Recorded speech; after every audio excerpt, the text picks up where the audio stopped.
오늘 말씀은 하나님의 자녀와 마귀의 자녀에 대해서 강조하고 있는 부분이 있습니다. 하나님의 자녀는 하나님께 속한 백성들인데 하나님의 백성들에게는 나타나는 놀라운 특징들이 있습니다. 오늘 말씀에 이렇게 말씀하죠. 18절 말씀 보시면 자녀들아 우리가 말과 혀로만 사랑하지 말고 행함과 진실함으로 하자. 이어서 말씀하시기를 21절과 22절 말씀도 함께 읽어보겠습니다.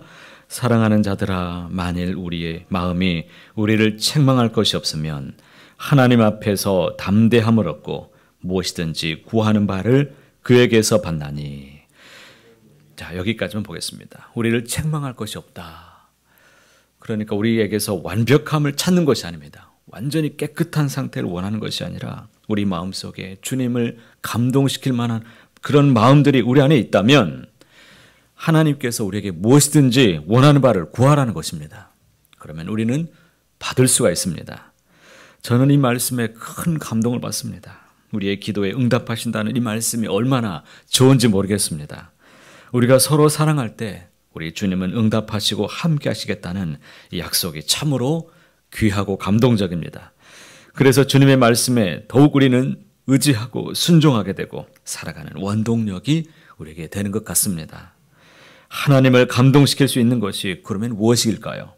하나님께서 감동하실 수만 있다면 무엇이든지 구하는 바를 얻고 우리가 구하는 모든 것을 받을 수 있다라고 약속하기 때문입니다.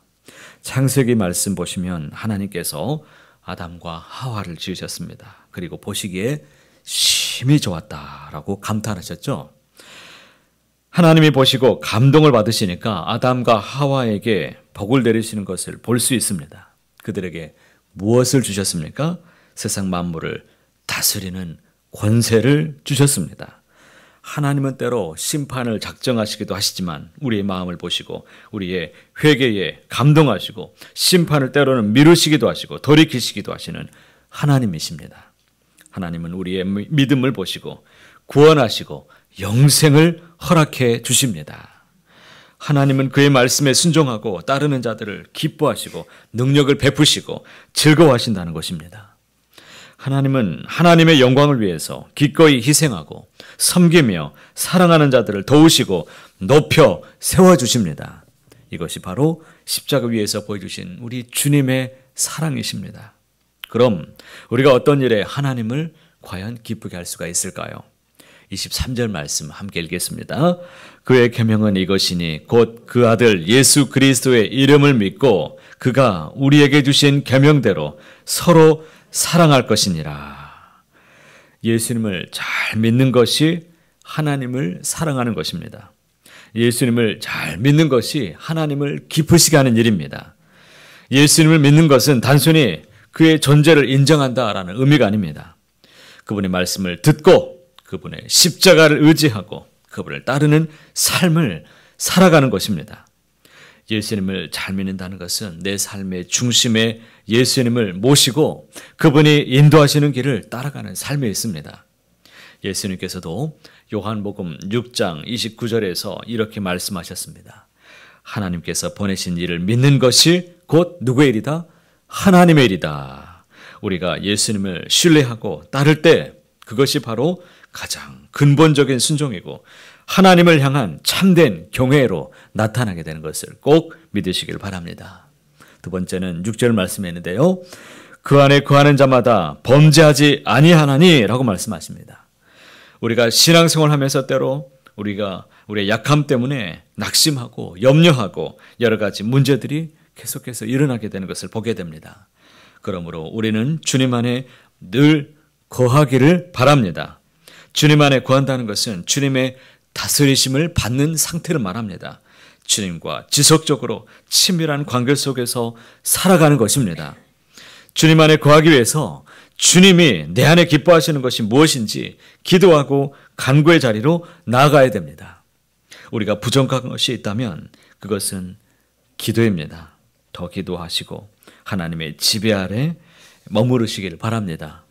우리의 가정을 위해서, 자녀를 위해서, 교회를 위해서, 일터를 위해서, 나라를 위해서 기도할 것이 얼마나 많습니까? 주께서 바라시는 그 일들을 품으시고 더욱 기도하시며 하나님의 마음을 우리가 깨닫고 더욱 그 일에 하나님의 기쁨이 다 되시기를 간절히 소망합니다. 오늘 본문은 말로나 혀로만 사랑하지 말고 행함과 진실함으로 사랑할 것을 우리에게 권면합니다. 우리가 행함과 진실함으로 사랑하라는 이 하나님의 계명을 지킨다면 하나님은 우리에게 감동하시고 또 감동하셔 더 많은 것을 주시기를 원하십니다. 사랑의 실천은 이렇게 하나님의 마음을 움직일 수가 있습니다. 19절 말씀도 보시기 바랍니다. 이로써 우리가 진리에 속한 줄을 알고 또 우리 마음을 주 앞에서 굳세게 하리니 라고 말씀하죠. 하나님이 기뻐하시는 것은 우리가 예수님을 믿고 구원받아서 그 사랑으로 이웃을 진심으로 사랑하는 것에 있습니다. 사랑은 허다한 죄를 덮습니다. 형제를 미워하지 않습니다. 하나님이 나를 사랑하시고 아끼신 것처럼 형제도 서로 아끼는 그 마음이 일어나게 됩니다. 진정한 형제 사랑의 모습은 가장 소중한 것까지도 나눌 줄 아는 그 마음에 나타납니다. 교회적으로 뿐만 아니라 개인적으로도 실제적으로 필요한 이웃에게 다가가서 그 사랑을 나누되 그들로 하여금 하나님의 사랑을 경험하게 하고 같은 주로 섬길 수 있도록 예수님을 전하시길 바랍니다. 이것이 바로 최고의 사랑이 될 것입니다. 복음을 부끄러워하지 마십시오. 주님을 전하시길 바랍니다. 내 가족과 친지들에게 더욱 그리하시길 바랍니다. 그들을 살피시는 것은 곧 나 자신을 사랑하는 길이 될 것이고 주님을 사랑하는 길이 될 것입니다. 우리의 모습으로 주님의 사랑을 전하시기를 바랍니다. 우리가 날마다 보면 우리 교회의 현관 문 앞에 우리 교회 티슈 그리고 또 물티슈도 놓고 티슈도 놓고 있는데 많이 가져가는 걸 보게 됩니다.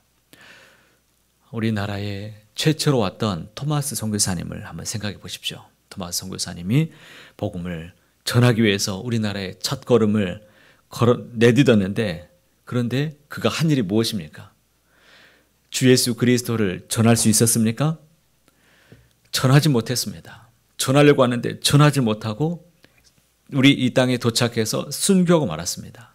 그런데 그가 전했던 것이 딱 한 가지 있었는데 성경책을 보라고 자기를 칼로 벤 그 사람에게 이 성경책을 전해주고 세상을 떠났습니다. 이 티슈 하나 전해주는 것도 이게 얼마나 큰 사랑인지 모릅니다. 내 입을 봉하지 마시고 그 입을 열어서 이거 한 장 써보라고 이렇게 주는 마음 스쳐 지나가는 영혼에게도 감동이 밀려오면 그 사랑으로 전해줄 때 그 안에 우리가 사랑으로 귀함께 만들었습니다. 우리 교회에 또 홈페이지도 열리게 되고 유튜브로도 열리게 되고 말씀을 전하는 통로가 얼마나 많이 있는지 모릅니다. 사랑은 쉽습니다. 어렵지 않습니다. 입을 꽉 다물고 있는데요.